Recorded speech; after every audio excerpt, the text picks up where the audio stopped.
வேலும் மயிலும் துணை. கந்தனுண்டு கவலை இல்லை. எப்போ வருவாரு, எப்படி வருவாரு, எந்த நேரத்துல வருவாரு அப்படிலாம் எதுவுமே தெரியாது.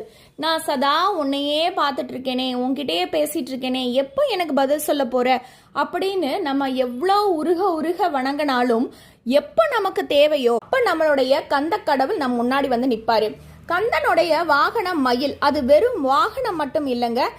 கிருபானந்த வாரியார் ஒரு வரியில சொல்லியிருக்காரு, மயிலாக வாகனத்தாக உனது மனதை படுத்து அப்படின்னு. அதாவது நம்ம முருகப்பெருமான் வந்து நம்மளுடைய மனசுல குடியேறி நம்மளை வழி நடத்தக்கூடிய அளவுக்கு நம்ம அவருக்கு இடம் கொடுக்கணும், நம்ம அவர் மீது பக்தி வைக்கணும், நம்ம அவர் மீது அன்பு வைக்கணும். அவர் கண்டிப்பா நமக்கு தேவையான நேரத்துல வந்து கை கொடுக்கும் கந்தன் எப்போதும் முருகப்பெருமான் தான்.